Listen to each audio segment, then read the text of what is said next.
Em nosso estudo de hoje, a lição 43 do livro Rumo Certo tem por título Problemas dos Outros. No que se refere à inquietação, às vezes os problemas que nos atingem não são propriamente nossos, mas dos outros. Estaremos em paz de consciência, todavia? Entes amados terão assumido compromissos graves, suscitando-nos desajuste e insegurança. Possuímos, por enquanto, o nome inatacado. No entanto, criaturas profundamente ligadas a nós surgem sofrendo o assédio da injúria, com ou sem razão, impelindo-nos ao desejo de preservá-las contra as pedras que lhes dilapidam a imagem. Com o amparo de certas escolas morais, conseguimos sustentar-nos relativamente livres quanto aos arrastamentos do coração. Entretanto, afligimos-nos, como é justo, por almas abençoadas de nosso convívio que aparecem na arena das lutas afetivas, suportando conflitos difíceis de carregar. Sob a proteção de facilidades transitórias que nos resguardam a segurança, acalentamos a própria resistência diante das tentações que nos enxameiam a estrada, mas entes queridos haverão tombado em delinquência, impulsionando-nos ao anseio de ajudá-los na recuperação da própria paz. Como, porém, auxiliá-los de nossa parte? Saberíamos, porventura, orientar-lhes o tratamento restaurador se ignoramos toda a extensão e o conteúdo da influência que os precipitou na sombra mental em que se debatem? E como poderíamos julgá-los se lhes desconhecemos o drama comovedor desde o princípio?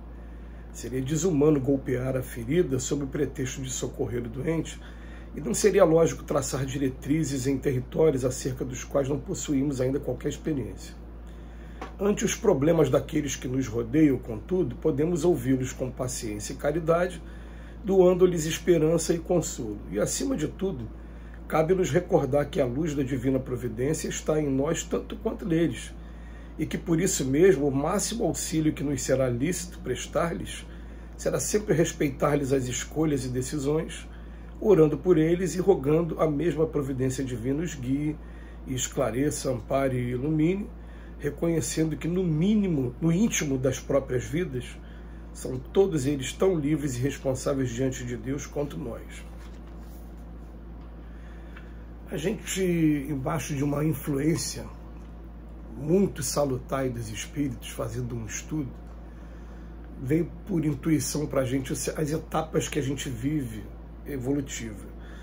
A primeira etapa, ela vai consistir em a gente identificar no Evangelho aquilo que a gente está contrário, desafinado, e procurar afinar o nosso instrumento através de um processo de reforma íntima. Esse é o primeiro passo. O segundo passo, que na verdade pode estar vindo concomitantemente com o primeiro, é a gente aprender a ter paciência com aqueles que não conseguem praticar o Evangelho. E até dentro da lição, só para a gente completar, né? O terceiro passo, depois de ter paciência, ainda tentar ajudar de alguma maneira aquele que ainda não pratica o Evangelho. O quarto passo, que aí eu acredito que seria coisa para outro mundo, não aqui, para outras esferas, é aprender a amar de verdade esse companheiro. Então a gente fica assim, em primeiro lugar, eu, através do meu autoconhecimento, vou identificar aquilo em mim que está contrário às leis de Deus e vou procurar passar por um processo de reforma. Em segundo lugar, eu vou continuar convivendo com pessoas complicadas e, como o Emmanuel falou aqui no texto, essas pessoas são parentes, são filhos queridos que a gente ama, são nossos pais idosos que a gente ama, são parentes, pessoas que a gente ama, amigos que a gente ama, que tomam um caminho contrário. A gente vai aprender a ter paciência com eles e depois procurar ajudar também. Até chegar um dia que a gente vai aprender a amar mesmo, né? Porque muitas das vezes a gente ajuda, mas ainda não tem aquele amor de verdade, né? Vai chegar um dia que a gente vai aprender a amar mesmo. Mas nesse processo, a gente, quando quer ajudar, o Emmanuel usa uma coisa aqui, que ele vem chamando a gente para que a gente, com a medida que a gente julga, a gente será julgado. Ele vem falar para a gente assim, saberíamos, porventura, orientar o tratamento restaurador se a gente não conhece a extensão e o conteúdo da influência que o precipitou na sombra mental em que se debatem? Como é que a gente vai julgar alguém se a gente não conhece o drama desde o início? E outra coisa, a gente é rigoroso demais no nosso julgamento. A gente tem que tomar muito cuidado com isso, porque, por exemplo, a gente vê a vida de Chico Xavier e vê que a vida de Chico Xavier foi muito dura. Pouquíssimos de nós passamos pela orfandade aos 5 anos de idade, e com 5 anos de idade a gente ser distribuído, separado dos irmãos, distribuído para famílias diferentes. E o Chico Xavier foi cair justamente com uma família que a pessoa não gostava da criança, a Rita de Cássia. Então ele contava assim, com meio constrangido, mas os espíritos estavam pedindo para que ele contasse, para que deixasse registrado, que a madrinha fez, essa Rita de Cássia fez ele lamber a ferida dos filhos dela, ele botava umas roupas que humilhavam o menino, espetava o menino com um garfo na barriga, fazia umas coisas que a gente choca a gente só de ouvir falar. Chico Xavier teria todos os motivos do mundo para ser o mais revoltado de todos. Rebeldia. E justificar rebeldia, como muitos aí justificam. Se é assim porque meu pai fez isso comigo, porque eu não tive família. E, na verdade, o Chico vai mostrar que o problema está no espírito. Porque ele, mesmo passando por essas adversidades todas, ele conseguiu ter o controle. Então, por conta dessa comparação com o Chico, muitas das vezes a gente acaba sendo um pouco rigoroso. Eu estou até falando aqui no meu caso pessoal, no julgamento que a gente vai dar, de falar, não, isso aí o problema é dele, porque se o Chico Xavier conseguiu, ele pode conseguir também. Fica uma coisa mais ou menos assim, mas os espíritos vêm falar, que o Emmanuel vem falar para a gente, olha, se você quer realmente ajudar alguém, procura de alguma maneira se inteirar do que influenciou esse alguém a tomar esse caminho equivocado. E outra coisa, né? Qual é o contexto, qual é o cenário que ele está incluído.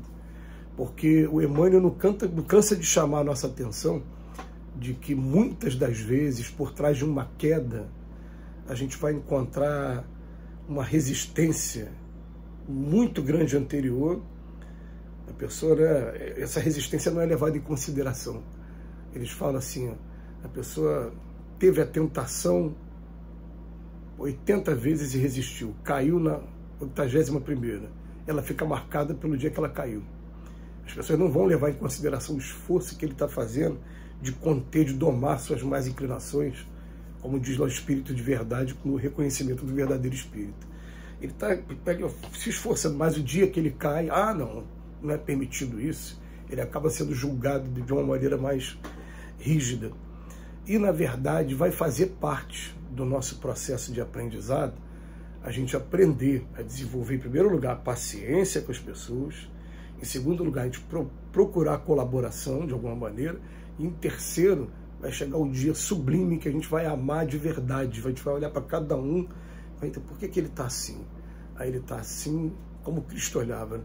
Porque ele ainda está vivendo uma vida de equívoco.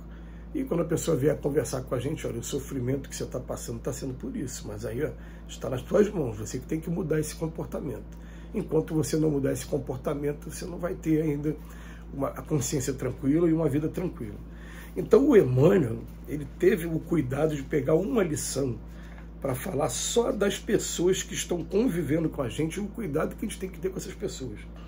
E tem um desses parágrafos e que ele vem falar o seguinte: a pessoa que está sendo injuriada, assediada, com ou sem razão. Olha que coisa interessante. Às vezes você está convivendo com alguém na casa espírita, que faz parte aí dos trabalhos, e aquela pessoa está embaixo de um ataque, e se você olhar no fundo, aquele ataque não tem sentido, porque a pessoa não deu motivo, mas aquele ataque está sendo gratuito. Como é que você vai ajudar? É o desafio, é o aprendizado nosso máximo. Que Jesus nos abençoe hoje.